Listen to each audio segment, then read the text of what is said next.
एक चूहा ही गणेश जी का वाहन क्यों बना? जान के आपका रोंगटे खड़े हो जाएंगे। बहुत समय पहले की बात है। स्वर्ग लोक में लॉर्ड गणेश के दरबार में सभी देवता उनका आशीर्वाद लेने आते थे। गणेश जी बुद्धि और विघ्नहर्ता माने जाते हैं, इसलिए हर कार्य से पहले उनकी पूजा होती है। लेकिन क्या आप जानते हैं कि उनका वाहन मूषक क्यों है? मूषकासुर की कहानी प्राचीन समय में एक शक्तिशाली असुर था जिसका नाम मूषकासुर था। उसने कठोर तपस्या करके लॉर्ड शिव से वरदान प्राप्त कर लिया। वरदान मिलने के बाद वह बहुत घमंडी हो गया और धरती पर ऋषियों, देवताओं और लोगों को परेशान करने लगा।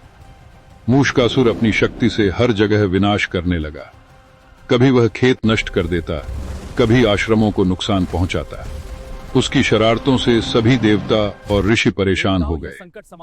गणेश जी का आगमन जब समस्या बहुत बढ़ गई तो सभी देवता लॉर्ड गणेशा के पास पहुंचे।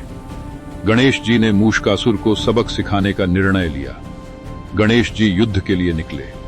मूषकासुर बहुत शक्तिशाली था, इसलिए उसने कई बार अपना रूप बदलकर गणेश जी को भ्रमित करने की कोशिश की, लेकिन गणेश जी की बुद्धि और शक्ति के सामने वह टिक नहीं पाया।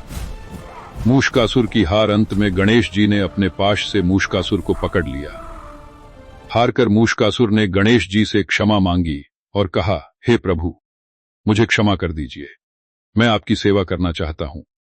गणेश जी ने उसका अहंकार दूर करने के लिए उसे मूषक बना दिया और कहा, आज से तुम मेरे वाहन बनोगे और मेरी सेवा करोगे।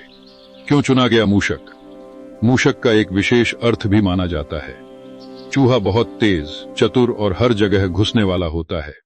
यह मनुष्य के मन और इच्छाओं का प्रतीक है। जब लॉर्ड गणेशा मूषक पर सवार होते हैं तो इसका अर्थ है कि बुद्धि और विवेक से मन और इच्छाओं को नियंत्रित किया जा सकता है। इस कथा से हमें यह सीख मिलती है कि अहंकार का अंत निश्चित है। शक्ति से अधिक महत्वपूर्ण बुद्धि होती है। जो गलती मानकर सुधार कर लेता है उसे भगवान भी स्वीकार कर लेते हैं। इसी कारण आज भी हर गणेश मंदिर में लॉर्ड गणेशा के साथ उनका वाहन मूषक दिखाई देता है।